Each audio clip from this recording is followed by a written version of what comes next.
Oh my gosh.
All right, looks like we are set up on Facebook Live.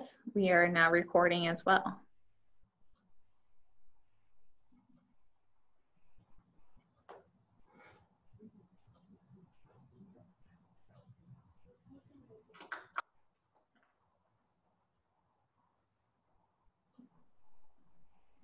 Okay. Right. Kelly, do you give the go ahead to start? I would love to get going, so okay. I'll let you take over. Very good. All right, thank you. Welcome everybody. Thank you again for being part of our meeting today. Today's meeting is one of those kind of building block meetings that are that's very important for the comprehensive plan and the community in general. So we're going to focus on parks and open space, and within that topic is obviously trails as well. So these are the types of aspects of our community and any community that really make a place that we live more resilient, more livable, more equitable, and it really does complete a community. And it's very important to not only have these aspects within our community, but to do them well. And I can say with confidence and pride that our community does do them well. It doesn't mean it's easy, and there's always budget, challenges, and there's a lot of work to be done. But we do a good job of this. We want to continue to do a good job, and we need to talk about it as part of the comp plan. And that's what today is for, and we'll continue to talk about this topic as we move forward. But today is a good point in time to have this conversation. And I do want to take the opportunity to thank our colleagues and friends from the Parks and Recreation Department that have done a lot of work going into this meeting to provide us all with a lot of good information. And then really just want to note before I hand this back to Kelly, she's going to go over kind of our meeting agenda and what we're going to do today. But I want to mention that we are going to, starting in September, we're going to start having these meetings twice a month in order to get through the multitude of topics that we need to spend some time on before the end of the year. And that'll put us in a good position to be able to go into 2021 with the opportunity to really start to compile the new material for the new plan. So that's what a lot of 2021 will be. But we do need to get through some of these big topics still this year. So with that, I want to thank you again for joining us, and I'm going to hand it back over to Kelly, and she'll go over what we're going to do today. Thanks, David. Okay, so today we have a schedule that looks fairly similar to what we've done in the past. We asked our Parks and Rec department to provide our Parks and Open Space presentation today. So we have, I think, 4 different staff people. We have Director Lynn Johnson, we have JJ Yost, Sarah Hartzell, and Nicole Fleck-Tews, all here to talk about different aspects of the Parks, Recreation, Open Space discussion. So will be broken out into 4 different topic areas: implementation, funding and partnerships, community parks and recreation, emerging recreation opportunities and trails, and then open space and greenways. We're going to have about 30 minutes for presentation and 10 minutes for Q&A, so you'll be able to ask some questions before we get into those breakout discussions. And then our breakout discussions, again, we're going to handle slightly different than we have in the past. You'll each have a topic area that you're going to be broken out to. So instead of having several questions to get through and feeling kind of crunched for time, you'll be in one of those 4 topic areas and just focus on that for the duration of your breakout. When we come back, we'll do our group share like we have in the past, and then Andrew and I will follow up with kind of what's next for the comp plan. So with that, I'd like to turn it over to our experts from the Parks and Recreation Department. Okay, I'm going to go ahead and share my screen, and then JJ is going to get us started.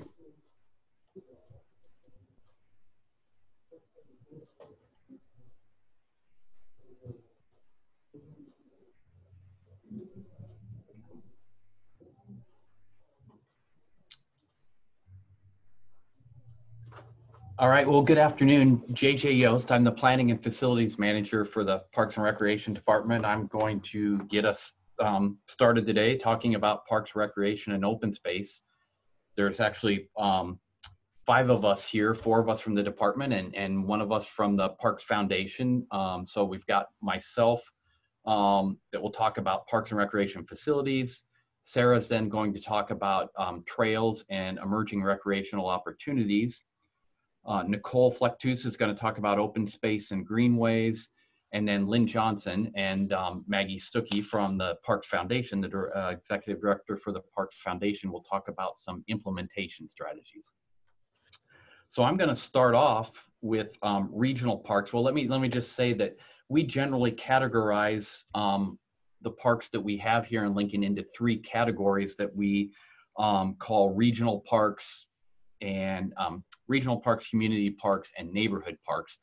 So I'm going to work my way through those, starting with regional parks as kind of the largest of those. These are tracts of land that encompass special or unique facilities and features of interest.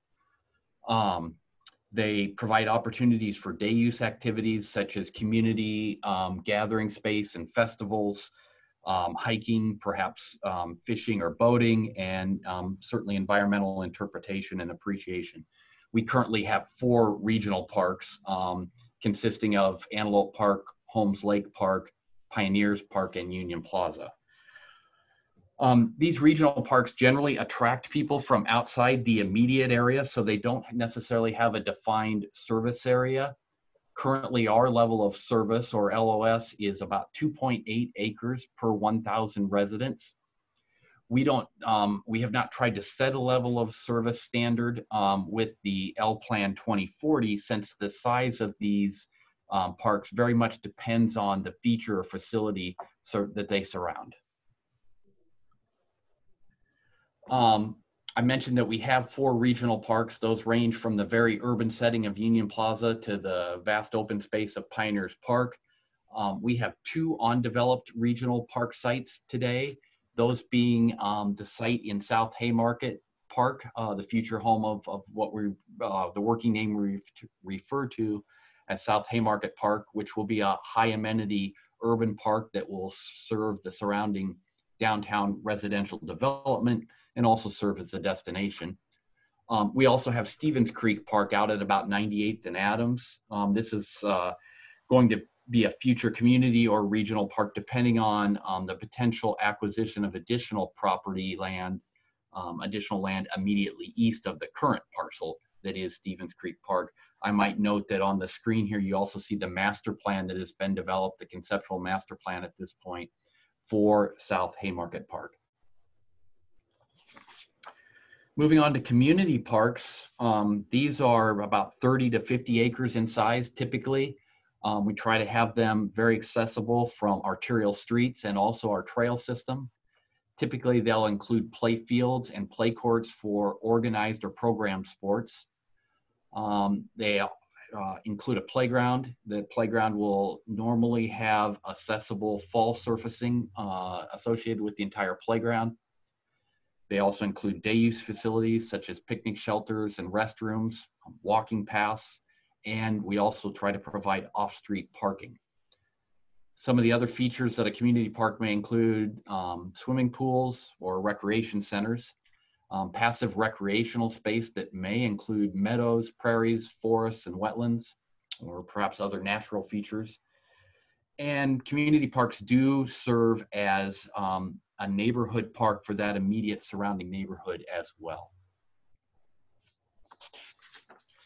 Our current level of service for community parks is 3.5 acres per 1,000 residents. In L Plan 2040, we set a goal of 1.3 acres per 1,000 residents as we move out into new growth areas.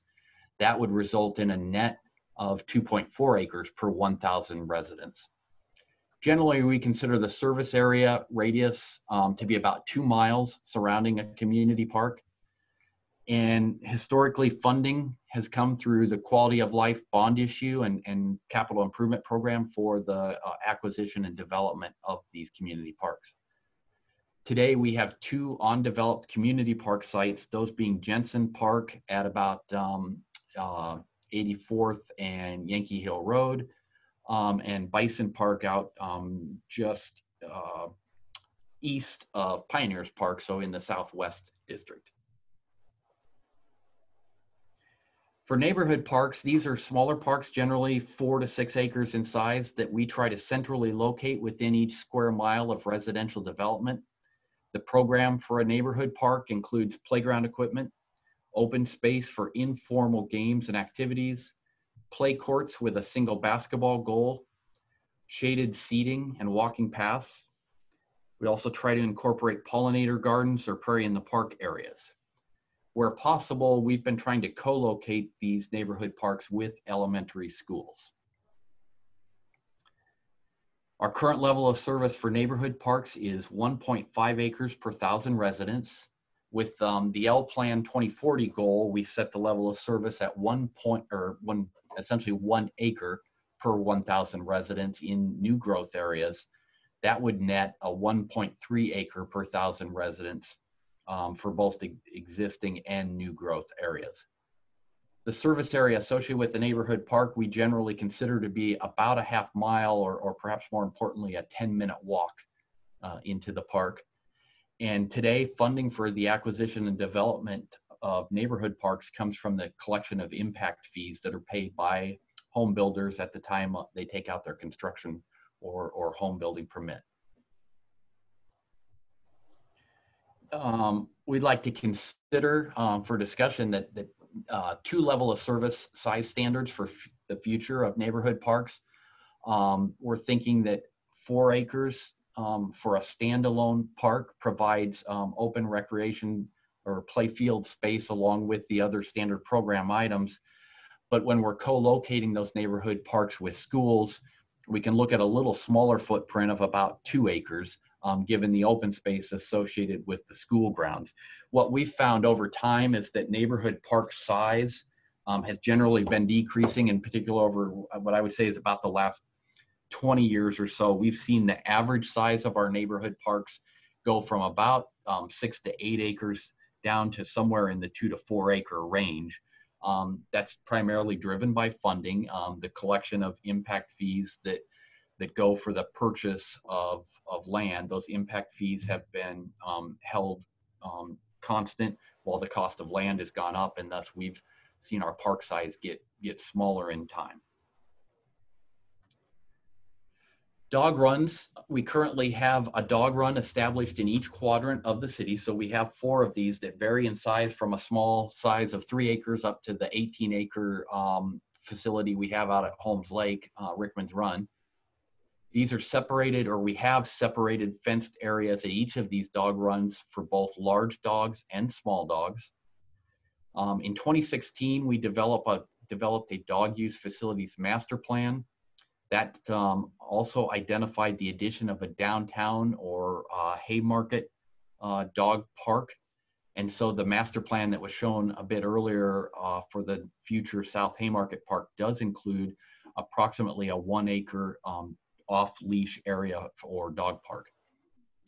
We want to continue to explore opportunities to work with the group that calls themselves the Friend of the Dog Parks, Inc., who has been quite helpful in establishing the quadrant-based dog runs that we have today. Public gardens, we currently have 13 public gardens, malls, and plazas. At this time, we're not anticipating increasing or any changes to that level of service. Recreation and community centers, we currently have 6 facilities. 3 of these are co-located with schools. Our goal is to have a center integrated with each new elementary and middle school. Service area radius for rec centers, community recreation centers, is approximately 2 miles. Right now, the proposed CIP includes replacement of the existing Air Park Recreation Center that is located in a former Air Force Base building. It's in, quite honestly, horrible shape. It's very structurally deficient at this point, and we are in somewhat dire need of getting that facility replaced. We want to continue to explore the opportunities to work with Lincoln YMCAs, the Lincoln Public Schools, and the development of community learning centers. In particular, community learning centers have become a neighborhood center service delivery model that we're locating in schools today. The CLC model, which has been in Lincoln now for about 20 years, there are 29 of these located in the Title I schools. CLC services are delivered through a collaborative community partnership model. LPR, or the Parks and Recreation Department, is one of just 10 organizations that serves as lead agencies in these CLC sites. They're multi-generational programming that is provided at these sites, and that certainly does include school-age programs. Aquatic facilities, we try to provide water recreation activities, again, in all areas of the city. We currently have 9 outdoor pools and 1 freestanding spray ground, that being in Trago Park. We have these pools classified, 4 of them as larger community pools, 5 of them as more neighborhood-based pools. These facilities are old, to be quite frank. They range in age from a new of 20 years old at University Place to a 70-year-old pool facility that we inherited out at Air Park as part of the old Air Force Base. Our current level of service for aquatic facilities is 3.2 outdoor public pools per 1,000 residents.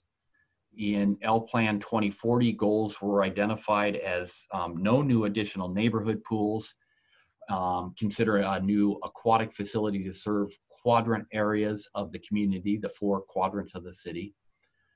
What we've seen is that the number of swims per year reached a high of about 300,000 swims in the early 80s, but that has since stabilized and down just a little bit. But now we're seeing kind of over the last 20 years or so, it pretty typically averages about 200,000 swims per year.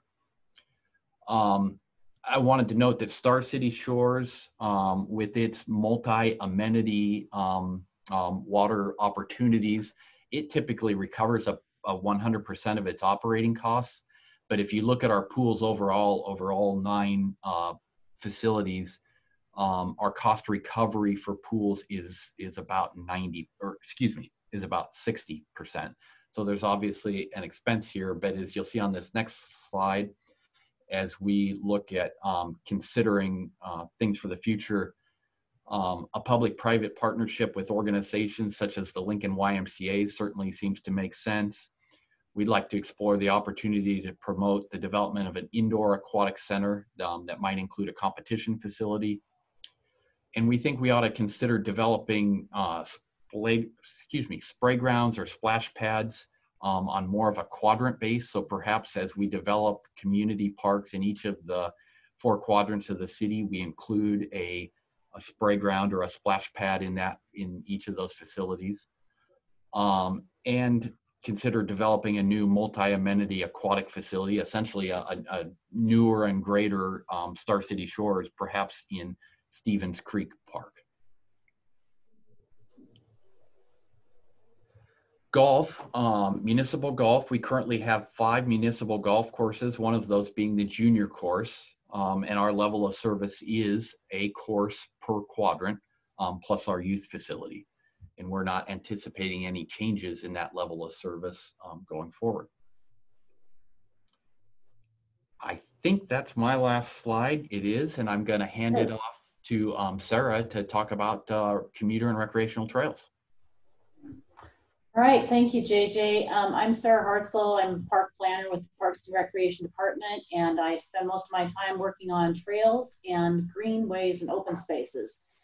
And lots of our trails are associated with greenways and open spaces. We have over 135 miles of trail, and those include the ones that run through our Antelope Creek Valley, Dead Man's Run, associated with Salt Creek along the Salt Creek levee trails.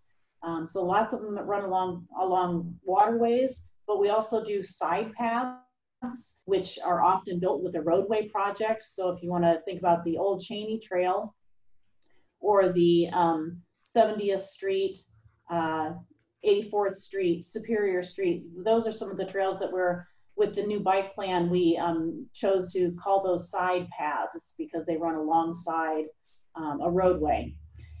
We do, when we plan our trail system, try to serve schools, particularly middle and high schools and parks, and make sure that our community parks have trails leading to them.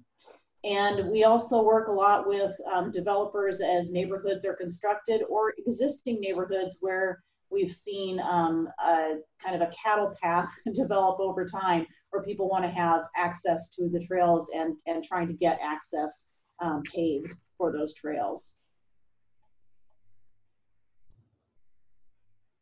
Currently, our goal is to get a trail within 1 mile of each residential unit, and we've been running at about 98%.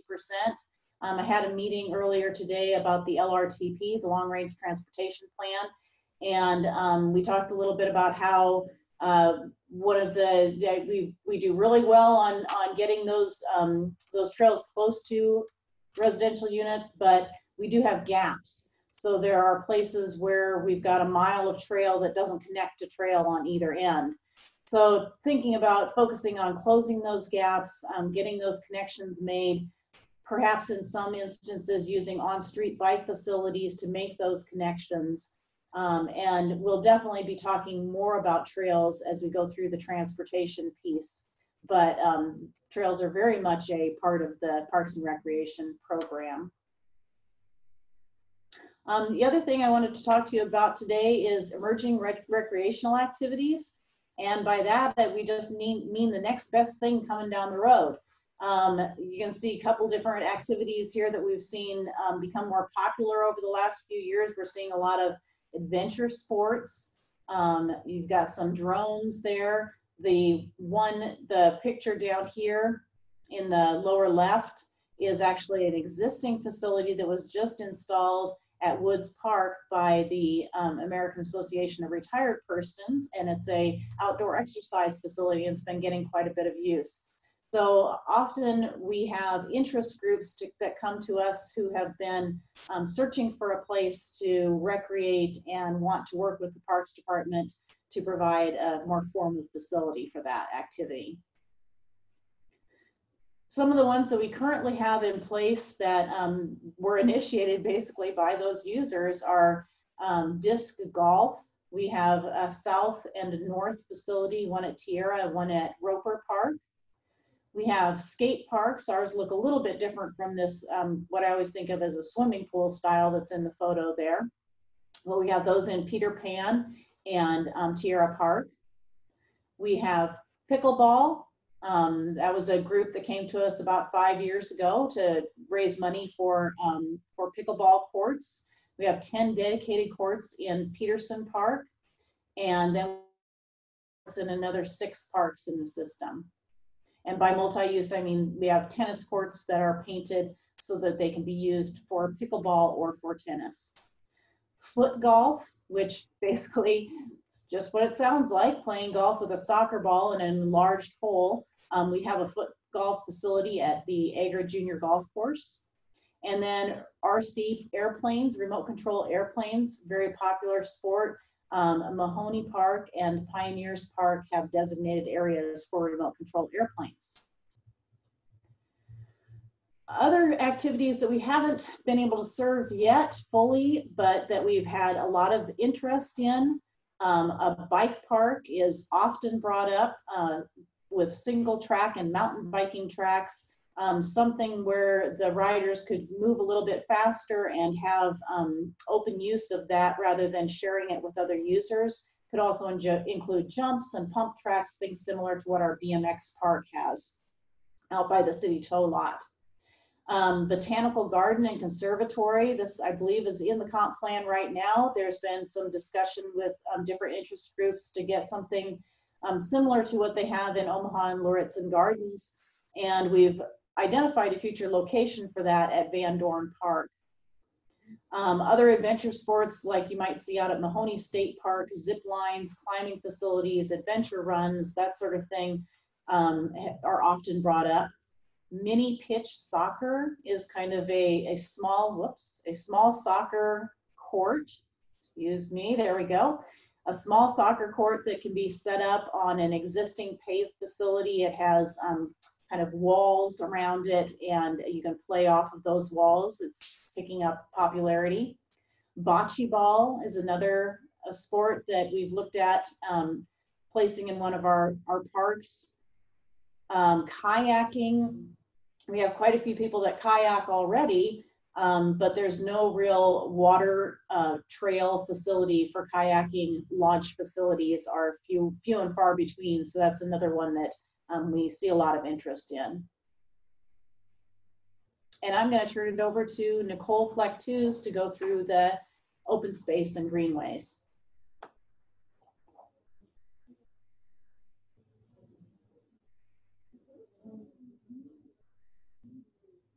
Nicole? Thank you.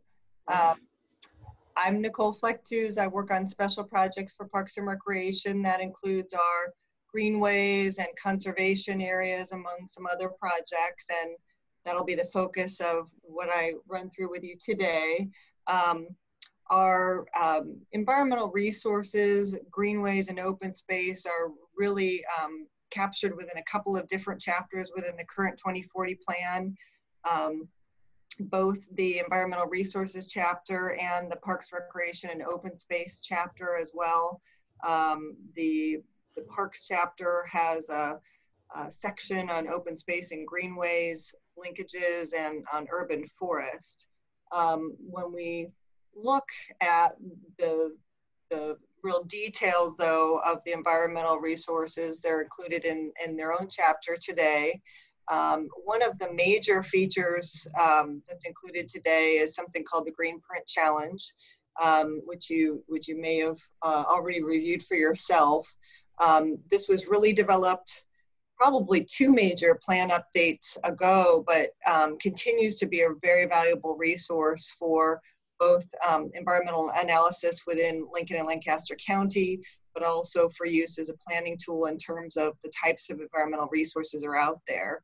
So that challenge at the time kind of walked through and identified 13 different resources within the county, and then sort of set up what are really the highest priority or some of the highest value resources that we have. And as such, it recognizes 3 core resource imperatives: saline and freshwater wetlands, primarily in the northern portions of the county, but not exclusively so. Native prairies, the prairie corridor on Haynes Branch is an example of that, but we have native tallgrass prairie elsewhere. And then riparian floodplains and stream corridors shown kind of in the green, really interconnecting all of those areas. And so that's kind of a footprint or green print, if you like, for some of the more detailed information and strategies that are in the current 2040 plan. So if we go to the next slide, What this is displaying is, you can kind of see the boundary of Lancaster County in that darker gray on the map. So that would be, of course, the political subdivision overlay with the more natural features, which you could see in blue as an outline of the Salt Valley Greenway, or rather the Salt Valley watershed. And if Sarah were to kind of trace Salt Creek from south to north, it flows up, and this whole area in blue is kind of the catchment area for that major drainage, and everything else that you see in green are tributaries to Salt Creek. You can see Stevens Creek that forms the east side of a loop that's really referred to in the plan as Salt Valley Greenway. And then there are these connecting corridors that reach out of their kind of fingers that drain into those areas and form these systems of land that conserve unique natural resources. They also really provide connections between neighborhoods, but also between the urban area of Lincoln and the rural areas of the county. Certainly they're the backbone of a major part of our trail network that Sarah referenced as well. And then obviously an opportunity not only for resource conservation, but for recreation as well.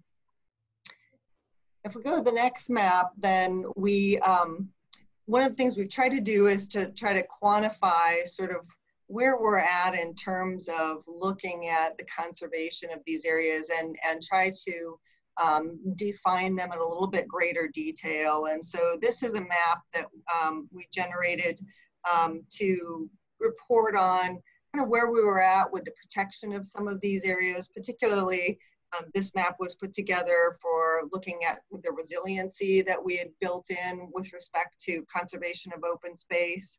But the comprehensive plan identifies the Salt Valley Greenway and those connecting corridors that you saw on the last map as some specific features.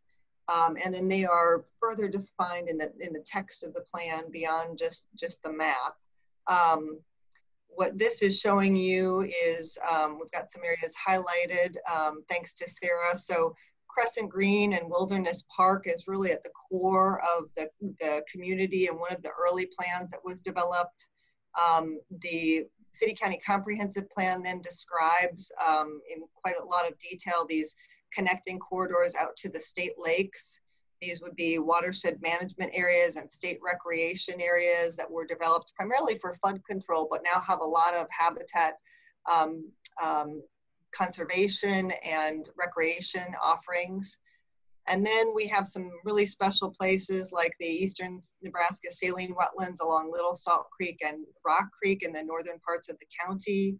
We have the Prairie Corridor on Haynes Branch, where we have an opportunity to connect Pioneers Park out to Spring Creek Prairie Audubon Center and conserve tallgrass prairie.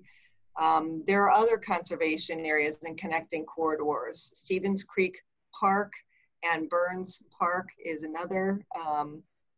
Here we're also showing 9 Mile Prairie. This is an area that is conserved by UNL and the Nebraska Foundation. And I think you've received some information in your packet. And then some of these other corridors, Stevens Creek Park, Burns Park, which are undeveloped and conservation areas for the time being. Prairie Pines is a privately held and run conservation area. And then we even have the South Beltway being a connection between these areas. And I think one of the main points of this image is to start to quantify where we're at. But before I describe some of that, I think it's important to note that these areas are really conserved and built upon through a broad spectrum of public and private partnerships. The Lower Platte South Natural Resource District is a very significant partner, both in terms of stormwater management and conservation of resources. But there are many others at the federal level, the Natural Resources Conservation Service. There are private partners like Audubon. So it's really a broad mix of partners that this map is representing in terms of conservation. But if you look at this, the greenways that are shown in all colors total about 60,000 acres. And what you see in pink are those that are protected through some kind of fee simple ownership, whether that's public ownership or private conservation ownership.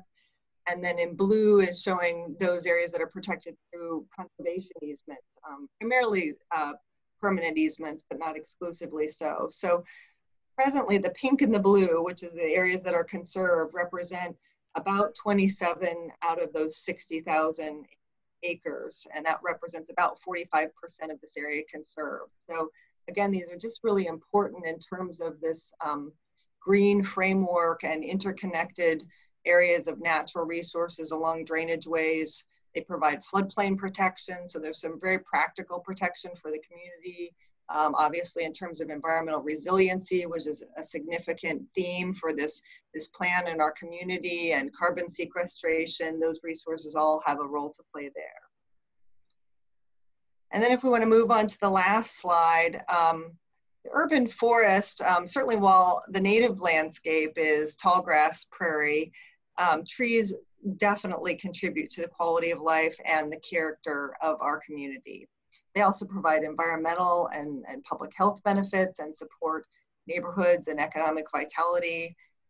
Lincoln has worked hard on our urban forest, and we're designated as a tree city. We have both what we would call the community forest that includes the public trees that are planted along streets and in our parks and golf courses. And then there's the broader urban forest, which is certainly something that we want to consider as well as we do our planning. There's a lot of public-private partnerships that support that broader urban forest, but that's our tree canopy overall for our community. One of the considerations that's postulated in the current plan and could be discussed as part of this update is, should we promote preservation of significant trees that are natural trees within newly developing areas, and what would be the criteria for doing so? Some of the major challenges that we're facing include, of course, emerald ash borer. I think most are aware of it. The invasive beetle whose larvae feed on the inner bark of ash trees. Of the about 112,000 planted public ash trees that are part of our community forest, we started with about 14,000 of those being ash trees. We've been systematically removing and replacing those. We're down to about 10,000 ash trees. Our strategy is to replace them one for one, but we're not quite on pace with that yet. We need to also consider climate change, what the additional stresses will be to varying species, and how we can be proactive in planting for a diverse number of tree species to help be more resilient within the community.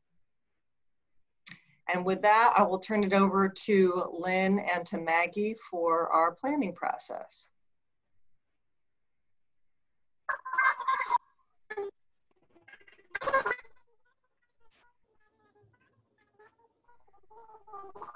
Are others having trouble hearing Lynn and Maggie?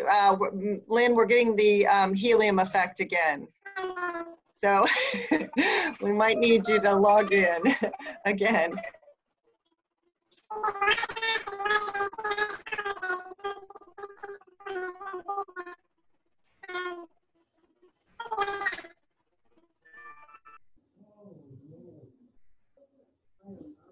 We've had that from time to time, and we find that's in the large conference room. If we log out and log back in, that it is often resolved. So I suspect that's what they're trying to do now. Well, since we have a minute, we have a couple questions in our chat. If you have any questions during this entire presentation, let us know. But maybe we can do one question while we wait for Lynn and Maggie. So what is the capability of a parks department to maintain a facility that can be flexible in nature and provide several of these new activities, likely in smaller venues, but in one location, perhaps on a seasonal basis or when demand changes? I think from this is Lynn and Hopi. Can you guys hear me now? Did we change? Yes, we can. Yeah, we can. It's a great question. Certainly when we master plan facilities, we're trying to make sure that they are diverse, that they can be multifunctional. We also try to think about, as recreation trends sort of come and go, some things like tennis courts, for example, that concrete pad is going to be there for a very long time. So we try to size them in a way that they can be used for other things perhaps in the future. The ability to change out recreation facilities or equipment is possible. Certainly there's a staffing cost associated with that and a storage cost associated with that. We do that a little bit with our pools. We have some play features that we put into the pools and then we move them between pools. And so we try to move those play features around to change the play value of the pools. So it's a great idea and a great suggestion and something that we probably want to continue to think about in the future. Thanks, Lynn. We'll let you go ahead and do your regular presentation now. That sounds great. Thanks, Kelly. Again, I'm Lynn Johnson, Parks and Recreation Director. I am joined by Maggie Stuckey, who is the Executive Director of our partner, the Lincoln Parks Foundation. We're going to talk a little bit about funding. This is not the interesting, sexy stuff. This is how do we really make some of these things happen. I'm going to put this first slide in context of we manage about $350 million of Parks and Recreation infrastructure. That's a little bit of an old number. It hasn't been updated for inflation recently, but it gives you some sense of the scope and scale that we are managing, and that does not include the value of the 7,000 acres of land that we manage. Every 2 years, we go through a process that we look at the existing facilities and take into consideration facilities that are perhaps reaching the end of their useful life or that may be starting to show wear and tear that we need to look at either repairing or replacing. And we try to identify the group of those that needs to be, or that we anticipate will need to be addressed during the upcoming 10-year period.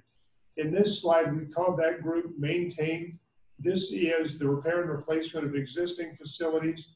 When we updated the plan in 2019, we identified about $34.6 million of expenses of repair and replacement of existing facilities during the 10-year period to keep them in good working order and open to the community.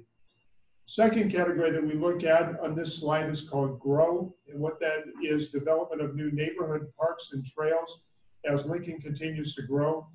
You heard that JJ, that our standard for neighborhood parks is that we try to acquire and develop one new neighborhood park per square mile of residential development. And you heard from Sarah that we attempt to develop essentially trails in a way that each new resident is within about a mile, or at least a mile of a trail. When we did the plan, a year ago, we'd identified about $5.9 million of projected cost to build out those new parks and those new trails over the 10-year period as we anticipate that Lincoln continues to grow. And then the third category that on this slide is called play, and these are new community recreation opportunities, new recreation facilities. We know that Lincolnites' interest in how they recreate continues to evolve over time. If we look back 30 years ago, adult softball was probably kind of at its peak. There were over 800 adult softball teams that were playing at that time, and trails were brand new. They were just beginning to happen, and now we serve about 400, about half of that number of adult softball teams, but one of the most active and probably most heavily used facilities that we have are the trails. So we take cues from the community, and we've identified kind of a listing of the ideas that we've heard from the community of things that they'd like to see offered through the Parks and Recreation system. This does not include some of the newer facilities that JJ identified in his presentation, but we put about a $39.2 million figure on that category of the plan. We'll update this again in 2 years ahead of the budget process, I guess, pardon me, in about a year ahead of the budget preparation process. But this information really feeds into how we develop a funding strategy and how we submit our capital improvement plan proposal. I'm going to let Maggie talk about the role of the Lincoln Parks Foundation. Hi everyone, my name is Maggie Stuckey and I'm the director of the Lincoln Parks Foundation. We are a partner of the departments in implementation of a lot of these exciting projects. We were founded in 1992. We are a charitable 501c3 nonprofit organization. And our mission is to inspire and nurture a philanthropic legacy for parks and recreation in our community. We are guided by LPR's policies and priorities. And so whatever Lynn is working on and the vision of the administration is what we support. We are focused on fundraising for enhancements to the projects that the department would typically be doing to provide the level of service that, that their goals include. So when you think about enhanced projects, you might consider the Sunken Gardens or Union Plaza, the recent renovation of Centennial Mall, looking forward to the South Haymarket Park and Plaza project, which will be something we work on as well. So as we talk about funding, there is certainly municipal funding that goes into what the work that they do every day, but the Parks Foundation is a partner to help make more happen. So that's why I'm here today. Thanks for including me. Absolutely, thank you. We're going to talk a little bit about kind of the multi-pronged funding approach that we have for the various categories of projects. The first of those being the repair and replacement of existing facilities. We're missing a number on there. In the mid-1990s, when the City Council was considering approval of the play of Keno within the city limits, I think they did a very wise thing. They looked ahead and they said, how do we want to utilize these funds in the future? And at that time, they determined that about 2/3 of the funding that comes from Keno revenue would be directed to the Parks and Recreation Capital Improvement Program. And that totals about between $1.5 and $1.6 million a year. We have a number of locations where there are cell towers located on Parks and Recreation property. The revenue that comes from the rent of those cell towers is also directed to the Parks and Recreation Capital Improvement Program. And I think that's about $240,000 a year of revenue that comes in from that source. And so you can see that we have a gap annually of about $1.16 million.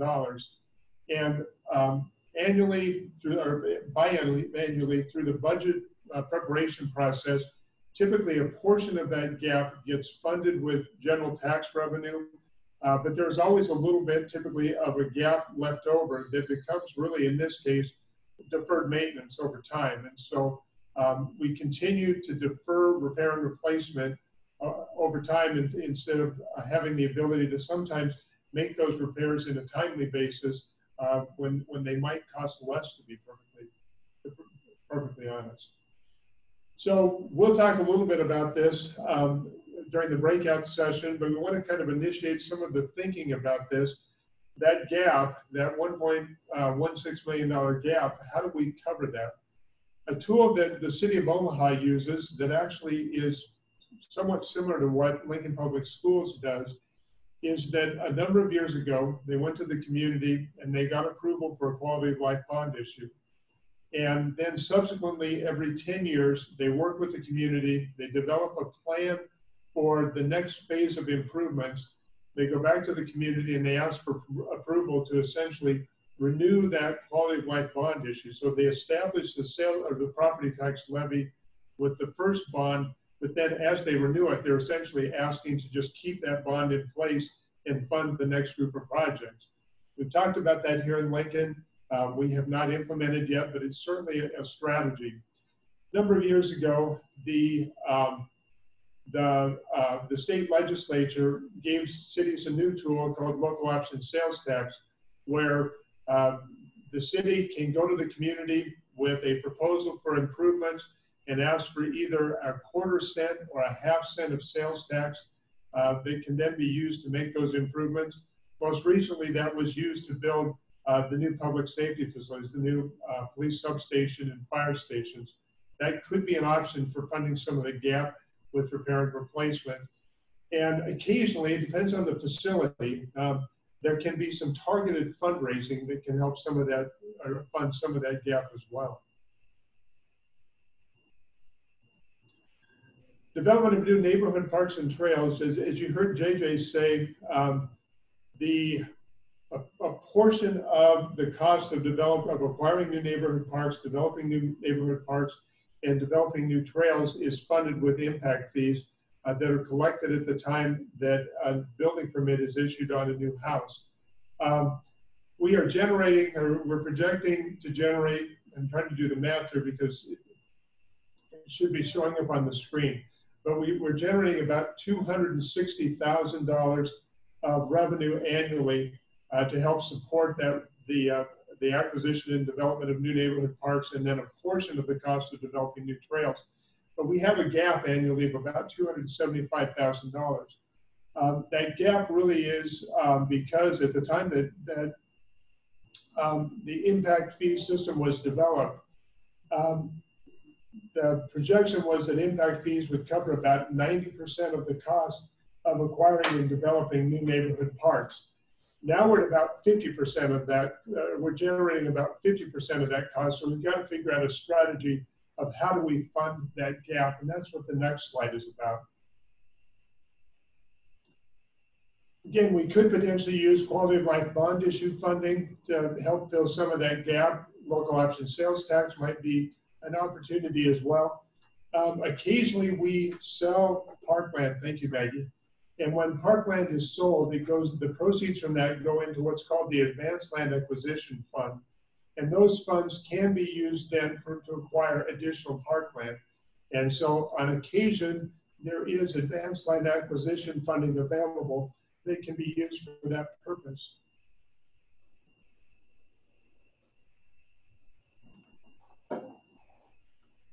New community recreational facilities, and we mentioned this is that play category from the first slide, and you can see that the gap here matches the funding needs. Right now, we don't have a strategy for developing new recreation facilities in the community. And so we've got to develop a funding approach if we want to build new community facilities in the future. The next slide again lays out some potential options for that. So again, quality of life bond issue could be an option. Local option sales tax could be an option. This is probably a place where the Parks and Recreation Foundation really does come in and play potentially a significant role. And occasionally community partners engage in this process. You can see the new pickleball courts in Peterson Park in this slide. That really happened because a group called Pickleball Lincoln stepped forward and said, we're very interested in seeing pickleball in Lincoln. We're willing to do the fundraising to build those. At Parks and Recreation, you will master plan that into a park site, and then if you'd be willing to help manage those over time. The next slide shows, I think, a number of the community partners that we work with to engage in fundraising for development of new facilities. I won't go through all of these, but you can see it's a fairly lengthy list. And that really is in many ways how some of the newer community facilities have been developed by interest groups stepping up, engaging with the Parks Foundation, and then initiating and achieving successful fundraising campaigns. Open space, greenways and conservation. A majority of this really happens through grants, donations, partner funds as these are available. So in some ways, it's really kind of opportunity funding that drives this work. We have designated funding within our capital improvement program of about $90,000 a year. And the next slide talks about, I think, some of the opportunities that could be utilized for funding open space and greenway conservation. Again, fundraising through grants and fundraising, relying on community partners or the relationships that we have with community partners. And then looking ahead, we're working with the Parks Foundation to develop a brand new tool that can be used for funding open space and greenway conservation. It would be a local land trust that would be in a position where they could do fundraising to generate funding for that, but then they could also negotiate acquisition of these lands from private property owners. There may be other strategies out there as well. Golf infrastructure repair and replacement. As JJ said, we are not anticipating any additional golf courses to be, or any additional public golf courses to be built within the comprehensive plan period. but we've got infrastructure in those 5 golf courses that needs to be repaired and replaced. We go through the same process every 2 years. We review all the infrastructure golf courses, and we've identified an annual need of about $471,000. You can see, and I'll try to describe it, but you can see in the pie chart next to that, the funding sources that we have.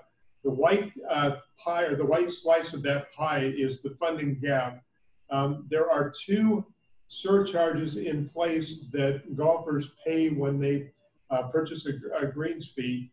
They both generate about $100,000 a piece. One of those is for general parks or general golf course infrastructure repair and replacement. The second one of those right now is designated to pay off the bond for the new Holmes Golf Clubhouse. We also have cell towers on golf property that generates about $110,000 a year. And then we have a marketing sponsorship with a company, and that generates about another $20,000 a year. One of the big challenges that we have with the Lincoln City golf courses is that the irrigation systems are all more than 20 years old at this point, and we have some golfs. The oldest irrigation system is at Pioneers Golf Course, and it's actually about 35 years old at this point. The useful life of irrigation systems is about 25 years. And so really the next priority that we have with Lincoln City Golf is developing a funding strategy to replace those irrigation systems, and they're very costly. The cost to replace the irrigation system at Pioneers Golf Course is estimated to be about $1.2 million. I think there's a slide here that talks about potential funding strategies, and some of that is, there is the possibility, we think, to do some fundraising associated with the golf program. We haven't done a lot of that to date. There was bond financing used to build the Holmes Clubhouse. We'd like, I think, to propose that we utilize that tool again to do the renovation of the irrigation system at Pioneers Golf Course, essentially leaving that surcharge that is in place that has funded the new Holmes Golf Clubhouse, but utilize that to retire the debt on additional bond financing that then could be used to fund that replacement irrigation system out at Pioneers Golf Course. And I think that may be the last slide in this presentation. And I know that there's a number of questions that came up in the chat. We can look at those, or if people have individual questions. Yeah, we're gonna do about 5 minutes of questions and break at 4 o'clock. So I'll let you decide which ones you want to answer. Otherwise, what we've been doing is we follow up with the group with the answers to those questions if we can't get to it during the Q&A. I think I can see a question from Dick Campbell. It said it was mentioned that the senior citizens, or the AARP, put the covered workout area in Woods Park. The question is, when the Parks Department accepts private donations, is there an endowment maintenance fund for upkeep built into the cost? And the answer is typically yes. As we are building new community facilities, typically we are building the endowment for future repair and replacement into the fundraising campaign for that. In the case of, it's called the Fit Lot, outdoor fitness equipment, we think that that could become a basic part of future park facilities, and so there is not an endowment that was specifically set up for that facility. Next question from Dean Finnegan: do you project less funds coming in from Keno due to COVID, and if so, how much? Actually, there was a drop in Keno initially back in March and April. The finance department tracks the receipts coming in from Keno, and essentially they've rebounded. And so we're hoping that Keno continues to be a good, strong funding source for our repair and replacement program. Question from Grant about how much has revenue been reduced through stagnant impact fees? Could that increase help fund the gap? Essentially, impact fees have remained at very much the same level. I think JJ would know this for certain. for probably, and maybe the planning staff would as well, I think for probably about 10 years at this point. Like I said, at the time that impact fees were established, they were generating enough revenue to cover about 90% of the cost of acquisition and development of new neighborhood parks. At this point, they're funding about 40% of that cost. So essentially, we've lost about 40% of the buying power of impact fees since they were initiated. Question from Paul Barnes. We have seen some private golf courses close in recent years, and how are the numbers trending at the public golf courses? It's an interesting year. We don't know whether to attribute this to COVID and the fact that people are staying closer to home, that they're engaging in more outdoor recreation activities closer to home this year, and or whether there is an impact of a couple of changes of local golf courses. But we have seen an increase in the number of rounds of golf being played this year. It's going to be interesting to see whether that trend line holds up.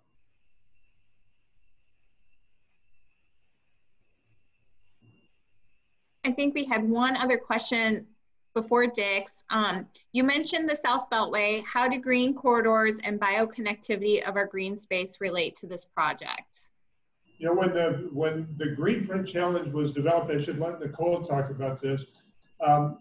It really began in large part with that hook that Salt Creek takes, starting at about Hickman and then wrapping north around the edge of Lincoln.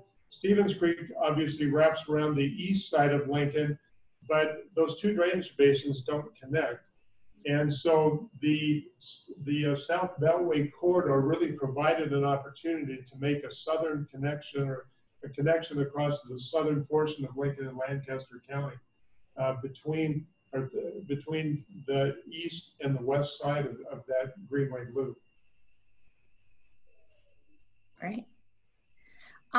Again, if you guys have any additional questions, feel free to put them in the chat and we will get to them when we can after the meeting or maybe during group share. But right now, I'm going to go ahead and do the breakouts. We're going to push it back to 4:30 so you have enough time to get through all of the questions and ask questions of our experts within those individual sessions. If you don't receive a breakout room invite, it's fine. You're just going to be in the main room so we can continue to post this on Facebook Live. And then I'm just going to ask all of my planning friends to make sure they're recording within their rooms so we can take notes a little easier.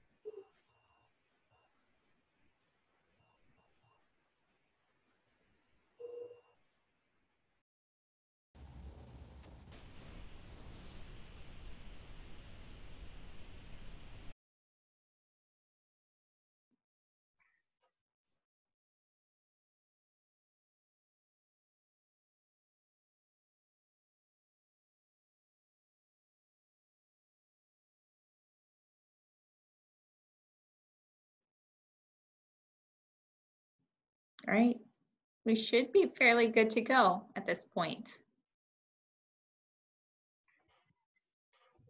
Okay, well, welcome everybody. We'll call this the power group. We got Lynn Johnson with us, it looks like. Thank you all again for your attendance and questions. Grant, I can tell Grant's paying attention because he had the questions going, so that's good. What we're going to do is we have some questions that we're going to focus on, and I'm going to go ahead and share my screen here so that you see the questions that we're going to, I'm going to make sure that I'm videotaping.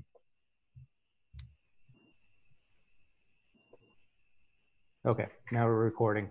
So what I'm going to do is I'm going to share my screen and get to the questions that we are going to try to get through. Hopefully you can see that. And our purpose here is going to be to focus on funding. A lot of what we just listened to and learned about truly is dependent on funding levels and the distribution of the available funds to do different things. So what we will do is, I'm going to do one more thing here.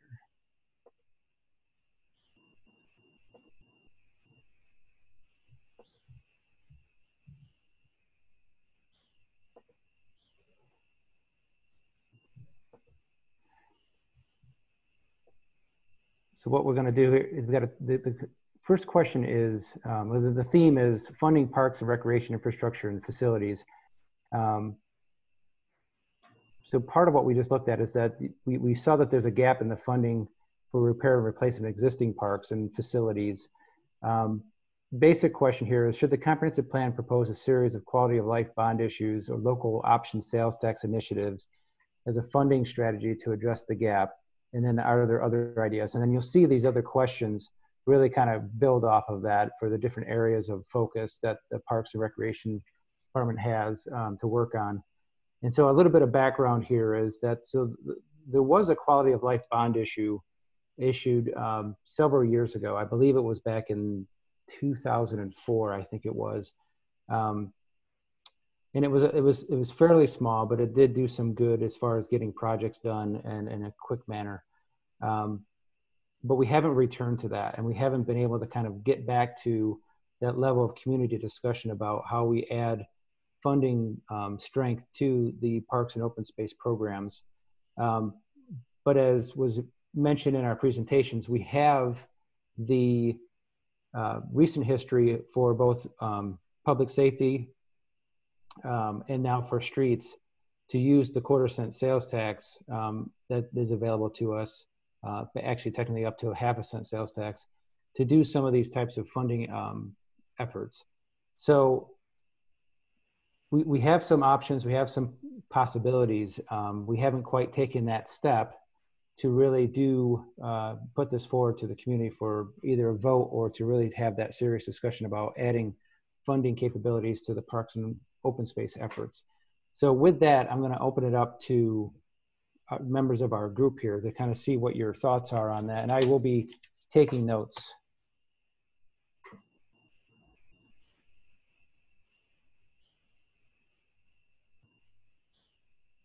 I can start if that's helpful. You know, I think a quality of life bond is evidently the route that community leadership wants to go in some way, shape, or form. I think that probably in a perfect world, I would like to see city budgeting actually reflect the need rather than having to offer up to the public a vote on quality of life issues, whether they are parks, libraries, fire facilities, what have you. But I guess at this point in time, that's unlikely. So my personal preference would be to see funding adequately represented in a typical city budget. But if that's not going to be the case, then I think you have to explore a quality of life bond issue.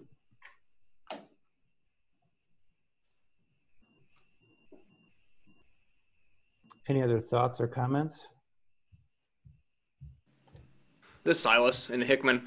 So I heard that, you know, the gap in funding is so large in terms of your impact fees or infrastructure fees, I guess we call them here. So why is it not a proposal just to raise those instead of, you know, other mechanisms? I might let David talk a little bit about that. I think the reality is that in some ways, impact fees are a political decision. It's really, I think the elected officials are really, they're balancing the impact of impact fees on private development, and then also trying to make sure that there is funding available to put the infrastructure in place to support that private development. So I think it's, to be perfectly honest, I think I would say, as I said earlier, that the reason that impact fees perhaps don't get adjusted with inflation is it really ends up being a political decision in some ways. No, thank you for restating that. I just wonder if a group like this, you know, and I don't know what the consensus would be, but a group like this, that, you know, could, you know, obviously developers and everything are around this table also, and I come from a community standpoint, but maybe that could be one recommendation out of us too. Don't know, again, which way it would go, because ultimately, I guess all the decisions will become political. But thank you. Yeah, and I would add, I would agree with what Lynn said, and I would add just for some perspective. So the way that the impact fee for parks anyways is that it is not, you'd have to increase it quite a bit to really start to pay for the full cost of the new park system, you know, as growth happens. And it's not that you can't do that, it's just that there starts to become a point that it becomes unlikely that you're going to gather enough support for that type of increase. So I think we also always need to be thinking about the various different funding sources to solve the problem. I think our history with impact fees locally has been that the impact fees themselves are not paying for all of those costs. Certainly could have that discussion, but again, like Lynn said, that becomes a political decision that hasn't, at least recently, been to a point of having enough support to go in that direction to really cover all of the costs of those improvements. Sure. No, I can absolutely respect that. And I think somebody did say a multifaceted approach or multi-pronged approach. And I think that's exactly what it's going to take. And it's what we're going to have to do in our smaller towns too with the same issues. Thank you. Yeah, I would just add a little bit to that. I know this group will have to wrestle with this because housing affordability is obviously an issue as well. And there's always, I think, that conversation about the impact of the impact fees on affordability of housing.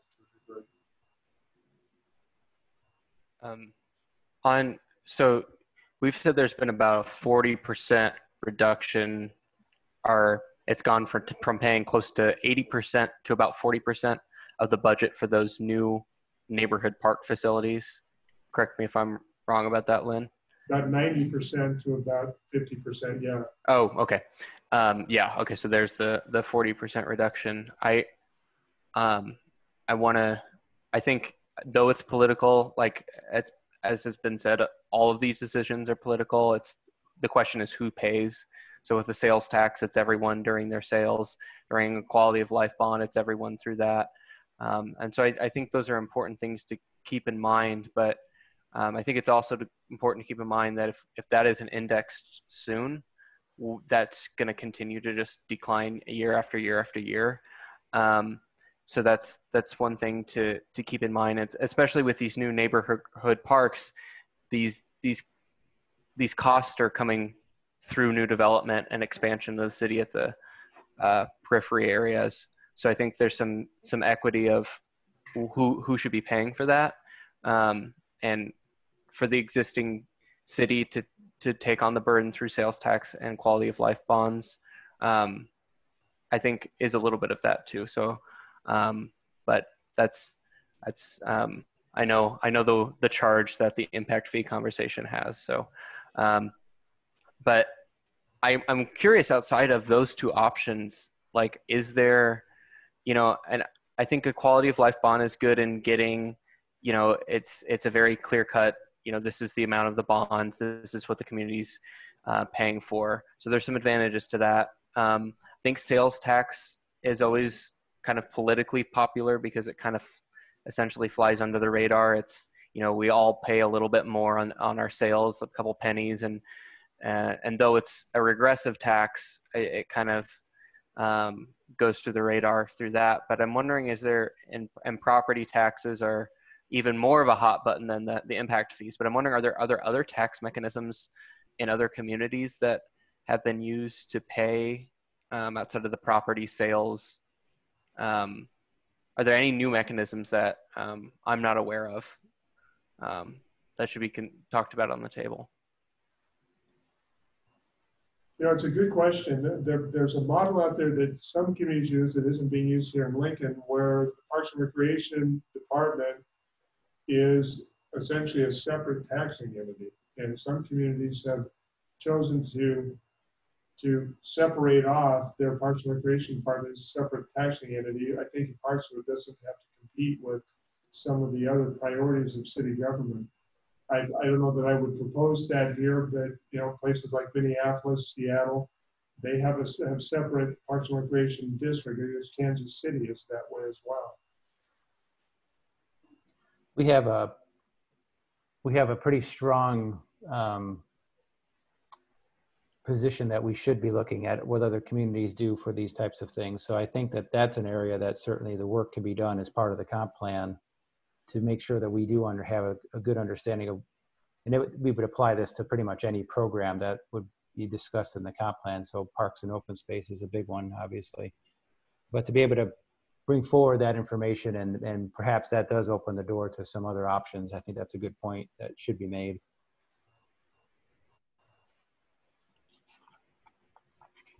Okay, well, so the first question was, we kind of got into the big picture right away, but the first question was about repair and replacement of existing facilities and parks. So the second question gets into more about the new neighborhood parks and trails with community growth. And we started to touch on that with the impact fee part of that discussion. What does this group think about the impact fee? I mean, the point that was made about indexing it and just having that happen is a way to begin to kind of address some of that loss of value over time. But what's the group's feeling about having the impact fees, cover more of that cost, and just because that ends up, I think there's a good point there about a sales tax effort or a bond issue does truly cover everybody's paying into that, depending on what their activity is and what they're purchasing, especially with the sales tax. So what is that? What are people's thoughts about that? About perhaps getting into that the new growth needs to have more of a cost there, keeping in mind what Lynn pointed out, which is that cost of development, cost of housing is a big part of that discussion as well.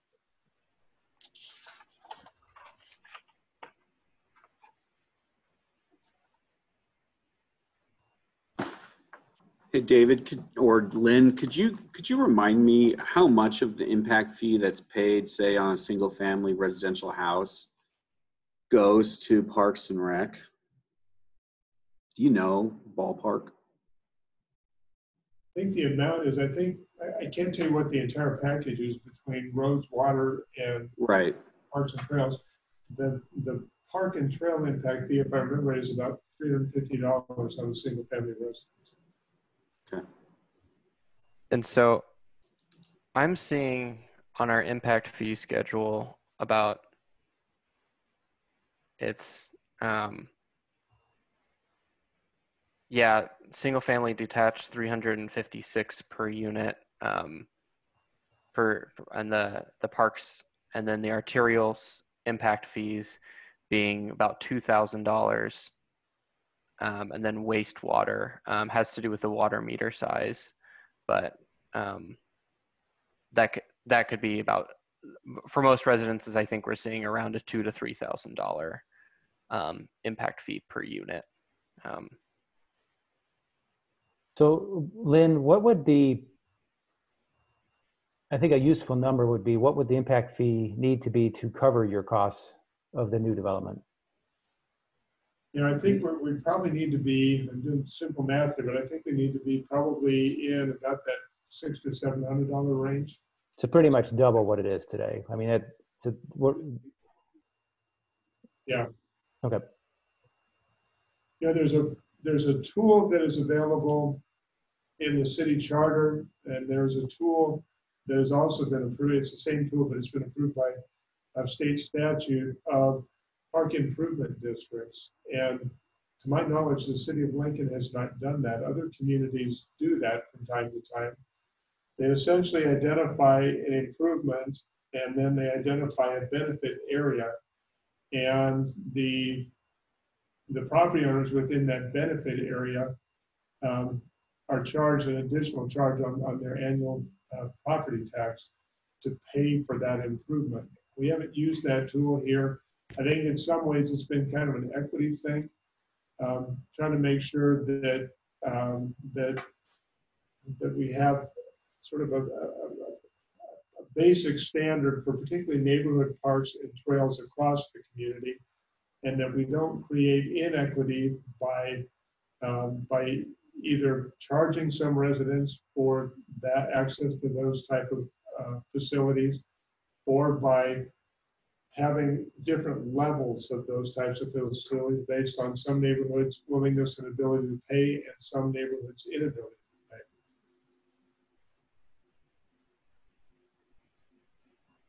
pay. One of the things, I'm sorry, if anyone wants to jump in, I looking at kind of like new development versus maintenance and replacement of existing parks. I think the sales tax and quality of life bond issues seem to me seem a little bit more equitable for the repair and replacement of the existing park and recreation facilities, or as well as if it is a new facility, it being a region, like a community-wide, I forget the terminology that JJ used, but something that could really benefit the new, the city as a whole. That seems more equitable to me from that angle, just because if the whole city is going to be on board and kind of this equal share payment mechanism, if the impact fees would be increased, I would see more of that going to those new neighborhood parks and expanding subdivisions, just because those are the people that are going to be using those parks. So that's just kind of where my thinking goes. And I think improved, it kind of reminds me of neighborhood improvement districts or business improvement districts, what you're talking about, Lynn, with these park improvement districts. And it kind of, in how we think about that, we were talking about the Salt Creek Greenway and the Greenprint Challenge. If we're thinking of those kind of corridor connectivities, getting that space from private entities and trying to develop those, that green corridor more, and those parks and recreation offerings along that. I think in those particular cases, especially since that one near the new Beltway would be new development, I think there could be, if those improvements are coming along during that time, it would seem sensible to me to have, that would be a place that those additional fees could be assessed in that location. So I'm going to take a step back and let other people talk further, but thanks for listening. I had a clarifying question. I think I'm pretty new to this space, and I know that there's been a broader conversation in general. What is the possibility of earned revenue, and are there options within the city, for example, with a land bank structure or with kind of different utilizations of city property for when we develop these new kind of adventure sports facilities? Is that a consideration, or am I kind of barking up the wrong tree? You've already thought about it and it's not profitable. No, it's a great idea because, yeah, particularly as we are developing new facilities, that we feel like we could charge a fee for the use of them. That does play into it. Typically, it funds the operations side and not the repair and replacement side. I think JJ brought up the example of Star City Shores. That facility is 25 years old at this point. Essentially from day one, that facility has been able to generate enough revenue to cover its operating expenses, but not enough to cover the capital repair and replacement expenses. So the department, we generate about 20% of the department's operating budget is covered through fees. And setting fees, it's kind of a balance of trying to make sure that the fees are equitable and that they don't limit people's access to the facilities. We always make sure that we have provisions for income-based scholarships or assistance. But definitely, as we're looking at bringing on new facilities, that operating cost piece is often the time that often the piece that we're trying to get covered to not have those new facilities be a burden on the operating budget. And I know you mentioned earlier the concept of land trust for environmental concerns and preservations, but is there any ideas around utilizing some of that land trust structures for kind of renting out parks and facilities that can be utilized for revenue development, or is that something kind of not to be considered? That's a good question. Primarily kind of on an interim basis. For example, we have some parkland that is being farmed, and that generates some revenue. And then that revenue we typically set that side of that revenue right now, for example, at Jensen Park, for future development of that site. The challenge that we have there's kind of probably two challenges. One is that a lot of Lincoln's parkland is restricted for outdoor recreation use. And so a commercial use does not meet that definition of outdoor recreation use. And the other thing is that if land is being used for a commercial purpose, it shifts it from being in a non-tax, non-property tax category to a taxable capacity. So for example, if we use the example of Campaway, the public campground that's located up off of Superior Street and I-180, the revenue that is generated, the lease revenue that comes to the city covers the property taxes there. And so we're really not generating significant revenue beyond just the cost of the property taxes because of that dynamic of that land moving into a taxable category. Thank you. Tom, did you have a comment on that? Just a question or comment. You know, could you guys discuss, David and Lynn, from the city's perspective, or Kelly, thoughts as to having, say, for instance, on New Edge Growth, a homeowners association requirement to permanently maintain park ground as a part of their redevelopment agreement, such as they would do with like a detention cell, what have you, for perpetual maintenance, and maybe just having Parks and Rec provide capital improvements every said 20, 25 years or something like that, or could you just discuss that concept a bit? Yeah, I certainly can. We've essentially attempted that a few places, or a model that's similar to that. If you're familiar with Mendoza Park in the Vintage Heights development, that's between Old Cheney Road, Pine Lake, 70th to 84th. There's a broad area of green space that parallels Antelope Creek through there. A majority of that green space is owned and managed by the homeowners association.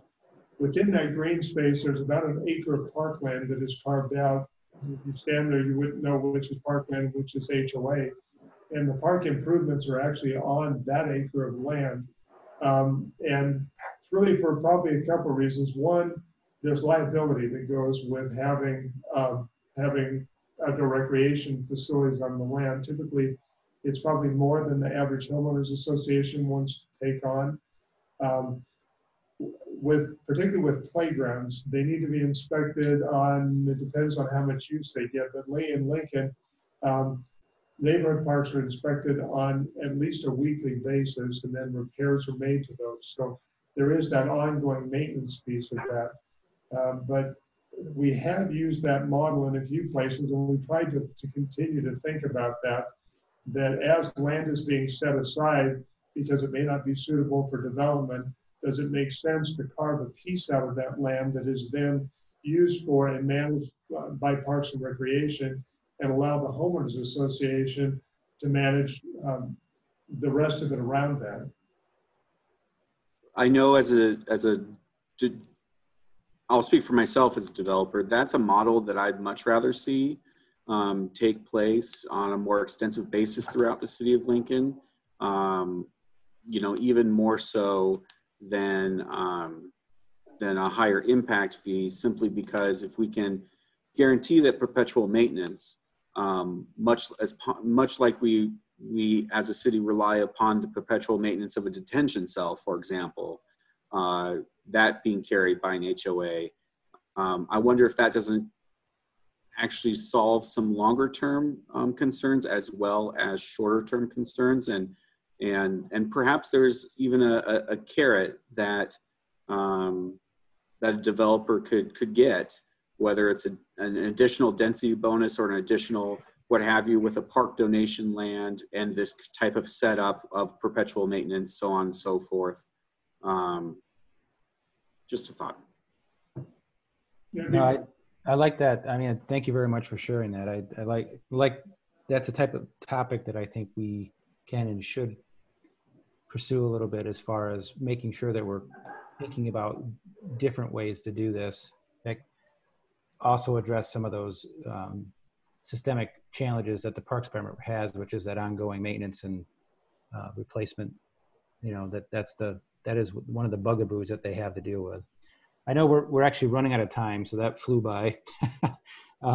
One last thing before we're done, I think I'd like to hear all of your thoughts on, we've been concentrating on the parks and the trails and existing versus new. I mean, those are the big topic items. But as we go down the list of these questions, there are some other things like the rec facilities, and then just more of the open space and greenway parts of the planning effort. So wondering if anybody has any different ideas for both funding and then maintenance in general of those things. And Lynn, maybe you just have a couple of points to be made about those types of facilities. Well, you know, one of the things that I think we're particularly interested in is the open space conservation. That there's obviously a variety of reasons to do that. Part of it is climate resiliency, you know, preserving floodplain, preserving land that can be used for carbon sequestration. That it's also part of the character and identity of Lincoln. If you think of it, we're the prairie capital, it's great that we have some native prairie that we've actually preserved around the city to help contribute to that character. I personally would be interested to hear kind of the groups think about, like I said, we mostly do that right now through opportunity funding, through grants, donations, charitable gifts. There's a very small amount, $90,000 a year of general tax fund money that goes into that effort. And I'm not advocating that we change that, but I would be interested to hear if the group has a thought about, you know, what is the right balance between tax funding for that and then other funding sources.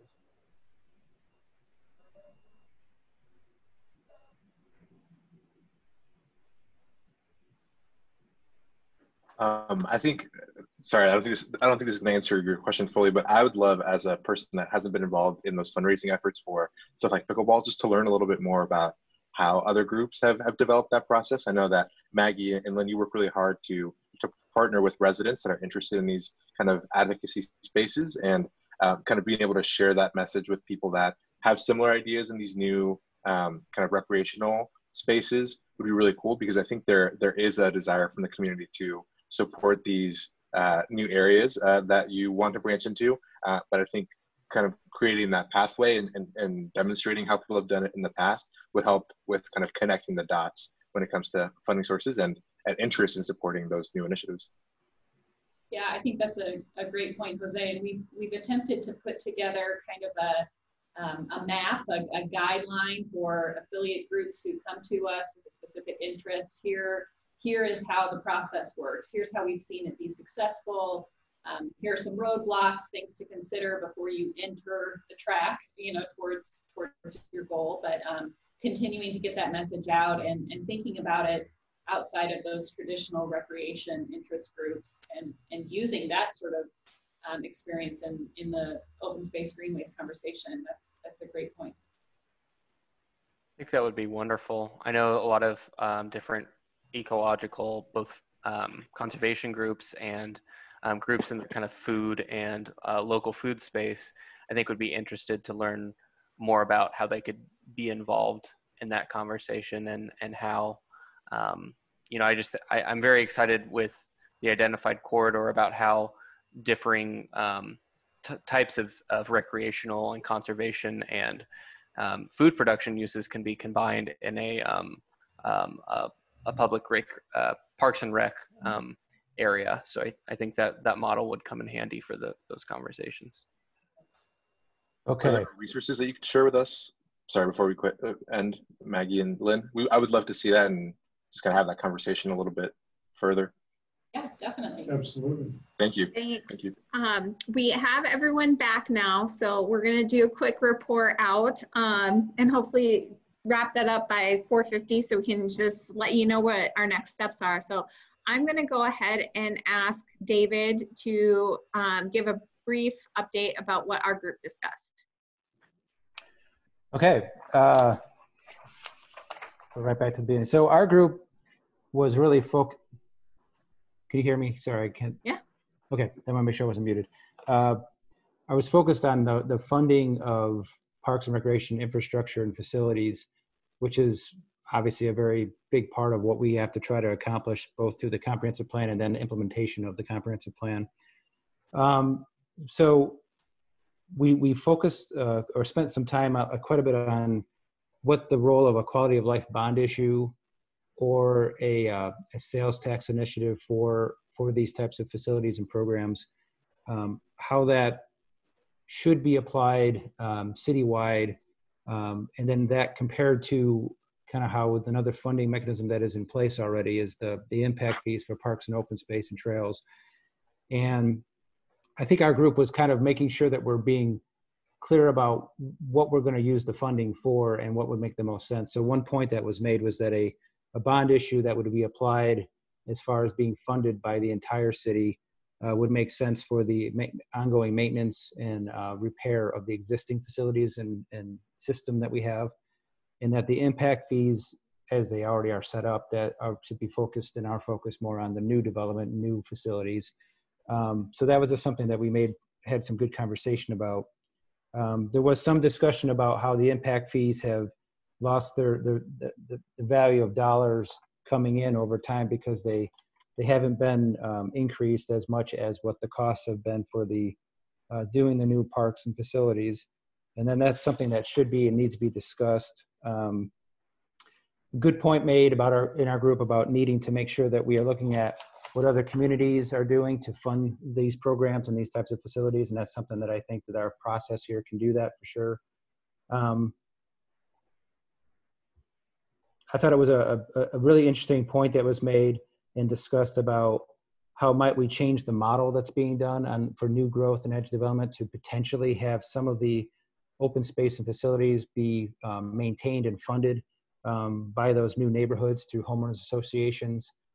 There's a lot of complicating factors in there, but that was a good point to be made. And I guess I'll stop with basically saying that our open space and greenways portion of our efforts very much help define our community and are very important, and that there's a resiliency factor there that needs to not be forgotten. And so we really need to be able to do that. And I think that there's a desire to try to see if we can get more support for that, fundraising and things like that, because it's not, as was pointed out in our presentations, that those efforts are not always, don't have all the regular funding, that there's a lot of fundraising and private support for that, which is great, which is good for the community, but perhaps we need to have more of an effort towards that as well. I think I'll stop there, but that was just kind of in a nutshell. We had a lot to talk about and a lot of good ideas, and so we have a lot of avenues to move forward in and do some more work in. Thanks, David. Maybe we'll go to the community parks and recreation conversation. So I think Stacy or JJ, would you like to report out on what your group discussed?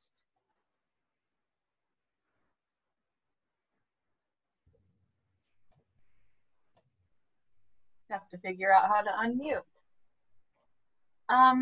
We talked about splash pads first, an idea of having them in each quadrant of the city. So we were referring to Trago Park splash pad and the Woods Park pool splash pad, and how, you know, they're very popular and very heavily used by a lot of neighborhood residents and daycare groups, etc.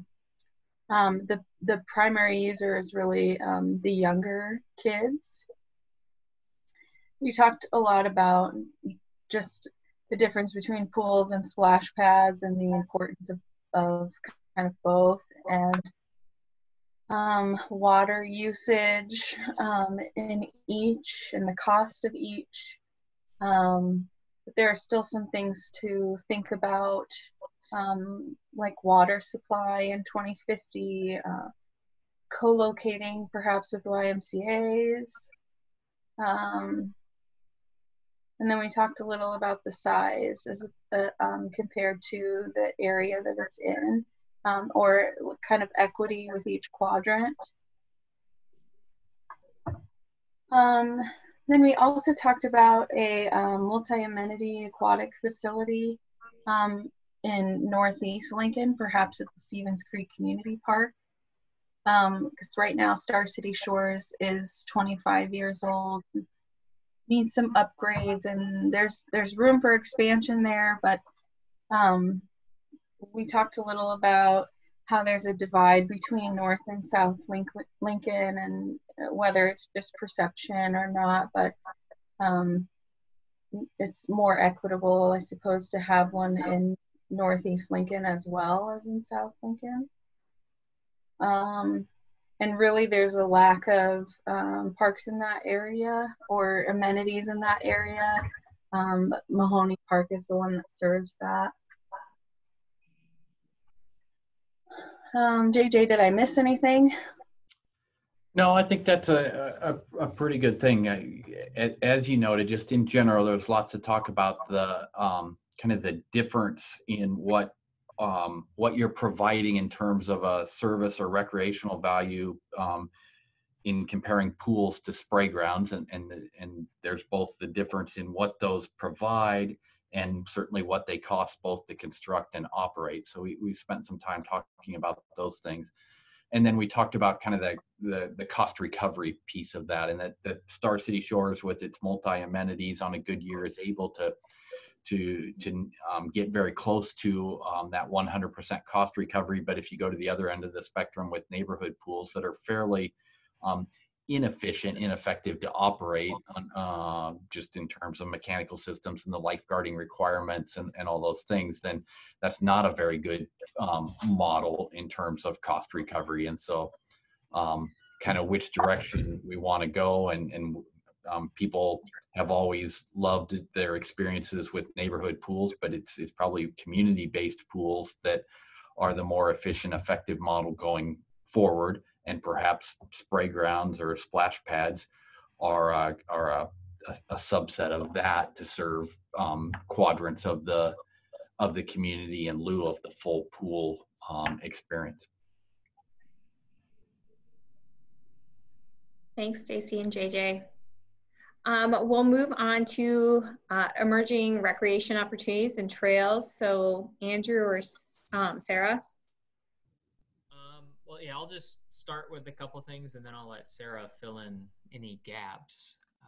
We started by talking about how a lot of trails are located along drainage ways in the floodplain, but as we expect storms to become more frequent and heavier, do we need to reevaluate the idea of putting trails in harm's way like that? And we talked a little bit about the benefits of putting trails in drainage ways. That land isn't really usable for anything else. We wouldn't want to develop it with structures, but a trail probably makes sense there. And also, if we're thinking about locating trails outside of drainage ways, what are the other options? Put it along streets as more of a side path, but then you have to worry about driveways and safety. And also, it's just generally less pleasant to be riding along a street versus riding in a little more natural area around a drainage way. So one kind of compromise we talked about is maybe locating trails as far away on the fringes of the floodplain as we possibly can, just so that with flooding events, hopefully there's not too many that would impact the trail too much, but at the same time, we're not taking away prime redevelopment land. We're taking away kind of marginal land right next to the floodplain for that trail use. In terms of emerging recreational activities, we had a really good discussion about equity. We don't want to really fall into the trap of just supporting the activities from the largest group or the loudest group, I guess, and the group that has the most money. We have populations in Lincoln, particularly those from other cultures, who don't know how to work the political system or get their voices out there. So proactively going out to reach those populations is an important part of identifying what those emerging facilities are that the community truly wants. We touched on the equity subcommittee that I think Kelly will talk about at the end of this meeting, but making sure recreation is brought in on that, just because it is it's a topic that can directly impact people from the comp plan, and also it's something that people are more excited about, and people use recreational facilities, so it can kind of be a hook to get people to join the committee and participate. Anything else, Sarah? No, I think that was a pretty good summary of what we talked about. It was a good conversation. We did touch on the financing a little bit as well, and talked about the challenges of impact fees and the implications of raising those. So it was interesting. Thanks, Andrew and Sarah. Okay, our last group, open space and greenways. So either Paul or Nicole or both of you. Well, I'd be happy to start, and Paul, please pick up anything I missed. But part of what we talked about was should the green print challenge that we discussed in the presentation be reaffirmed with the update? And there seems to be a strong sense that there's a need to reaffirm that plan, that it provides some vision for the future, and perhaps even could look a little bit broader. There was a lot of discussion about Stevens Creek, the importance of either looking at regional parks or other areas to set aside there and planning ahead. Consideration in terms of these greenway linkages, with some consideration for compatibility between perhaps some of the wildlife and humans within the corridors. Also some acknowledgement that to the extent that it's appropriate to include wildlife habitat or other more naturalized areas, there's a real benefit there in terms of lower maintenance and inputs and lower costs for some of these areas. We discussed the themes of resiliency and livability, and that we need to continue to support educating sort of the public value of the natural areas versus everything being more manicured, and the value of that. There was some discussion about urban agriculture and consideration for maybe there was a difference in how we look at community gardens and how those may be supported on public lands and park areas versus perhaps for-profit types of endeavors. And also the opportunity to look toward private partners for some of those efforts. A good point was made about some of the churches, for example, I think it's the Southern Heights Presbyterian Church that was an example at 40th and Old Cheney that has a nature and outdoor education area as well as a community garden, and that there might be some other private partners out there where there are some opportunities. We also talked about just a little bit of organizationally the overlap between the environmental resources chapter of the plan and the Parks and Recreation chapter, and Paul pointed out that the intent is to kind of enhance the usability of the plan by looking at more of a web-based searchable type of document where this sort of interrelatedness of the goals and strategies could actually be emphasized and played off of one another. Trails was another topic where that was mentioned, where it applies both, of course, in transportation, but also in parks and recreation. There was some discussion about the level of detail and the strategies, and how there's a great benefit in some respects to Lincoln's plan as it's compared with some others in terms of the specificity of some of the strategies and opportunities that provides for implementation. Some suggestion that we get more specific again about Stevens Creek, looking at the future growth there, the Prairie Corridor, what needs to happen in terms of regional pool. And then I think a big area of discussion was equity, and making sure that as we look at serving newer areas of the community, that we're really mindful of this racial and social equity, that we perform some assessments of that, there's some specific strategies there so that we look at providing the urban core with the same amenities with respect to these open areas and natural linkages that we do in the new areas. Antelope Valley was mentioned as an example of that. There was a discussion about how these areas can be outdoor kind of natural classrooms. And again, even with respect to resiliency and health of the population, that these sort of heat islands that are in areas where we have larger areas of concrete or parking lots can be real health issues. And so looking at opportunities to integrate those within the urban area as well. Anything I missed, Paul or others? You covered all the points on my end, Nicole. Thank you. Thanks, Nicole.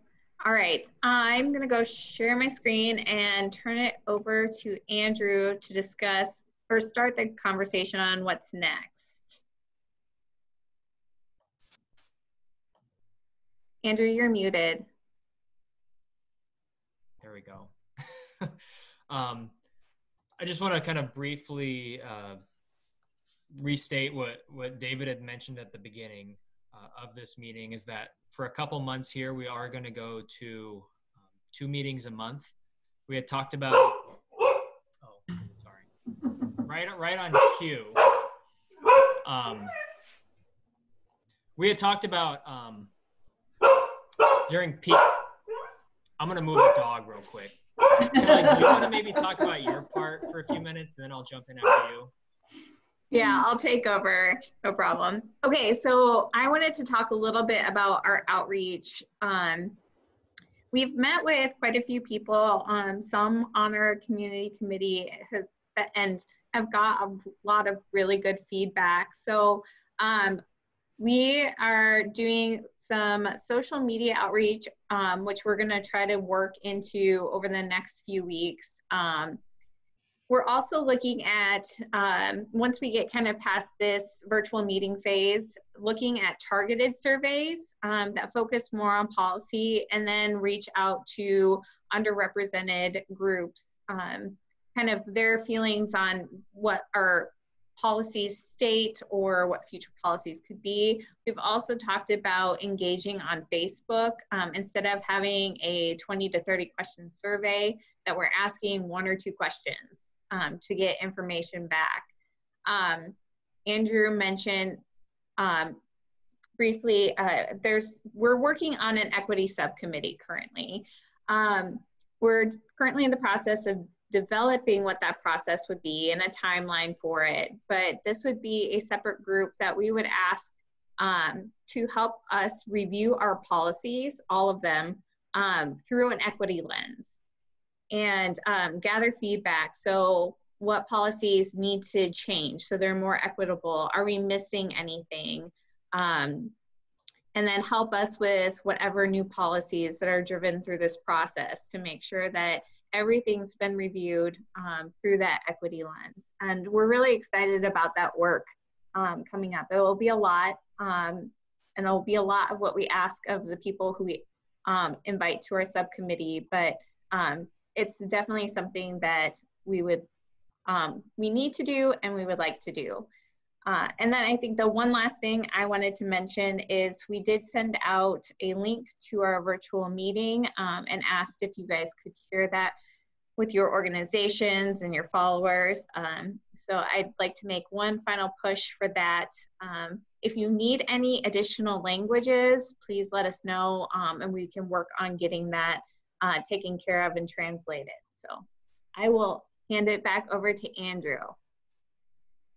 Thank you. Yes, the chaos has subsided.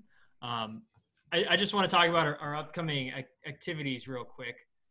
So we are, as you all know, we put out our 3 growth scenarios earlier this month. And that virtual meeting is still out there and ongoing till the end of August. So please remember to just push it out to your network. Last I checked, I think it was 80 people do all of the steps in the virtual meeting. We've had quite a few more at least read the content of the meeting, so that's good. But in terms of our community committee schedule, we do have the schedule kind of laid out for the rest of the year here on the screen.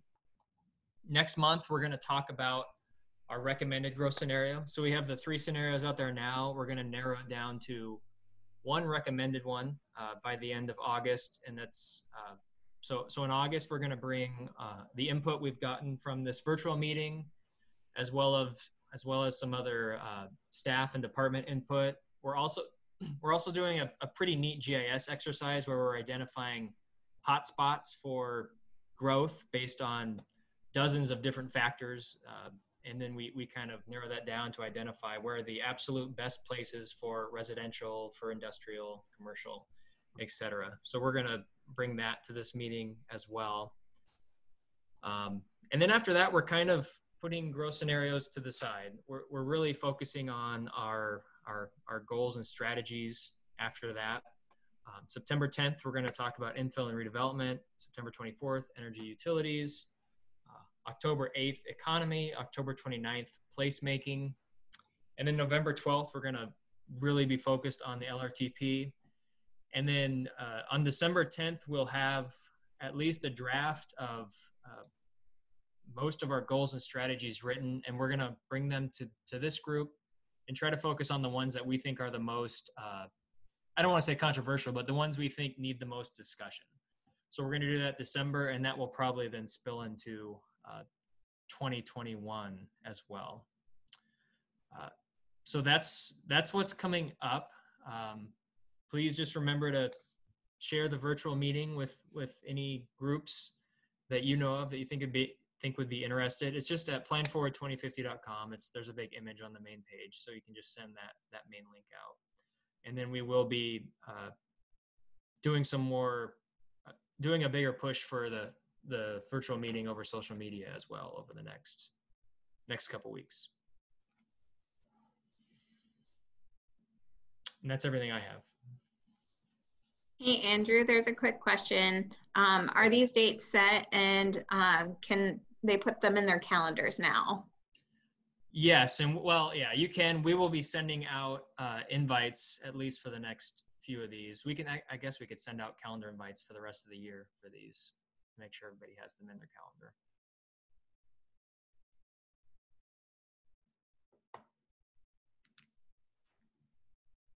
All right. If there's nothing else, I think we are done 5 minutes early. Thank you, everybody. Very much appreciate your attendance. Thanks. Good meeting.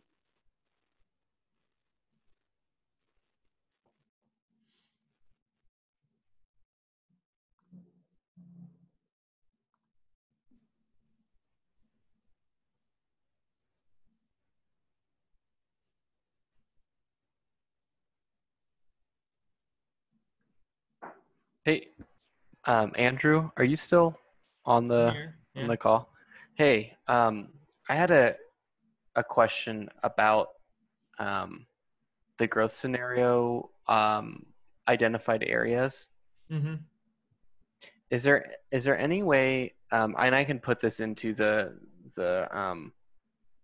event itself, or the form that's being sent out to the public for input, but is there any way we could get like additional like environmental conditions or a mapping of those areas as we consider these new districts? I'm just kind of thinking it's hard for me to kind of know, I know the percent of developable land and I know that, but I just in trying to kind of move forward with a environmental resiliency lens, how we could incorporate that into our identification of areas. And maybe the best way would just be to send me an email, probably. Okay. But yeah, so one of the things with our GIS analysis that we're doing now is we are inputting in a bunch of different environmental factors, and we're also putting in the prime farmland layer that we have. So maybe a good way to do it would be just send me the list of the factors you think would be most important. And that's something we're going to talk about in August too, is which factors should be weighted more for where land will go. But okay, I think right now we're putting in, we have obviously floodplain, we have wetlands, we have tiger beetle habitat, we have prime farmland, And then I think we've identified wherever we have conservation easements now, in terms of areas that we're Xing out for future development. But I suspect there's probably more. So if you have thoughts on those types of environmental factors, yeah, think about. And I'll put this in the email. You know, we've kind of had some conversations about the prime farm use, like the limitations of the prime farmland data set. And I was kind of wondering, there's a census of agriculture, and there was kind of like one on the location of small farms. And so that's something I'd like to explore further. But I will write you an email. Thanks for staying on just a little bit and answering my question. Okay, yeah, no problem. Okay, see you later.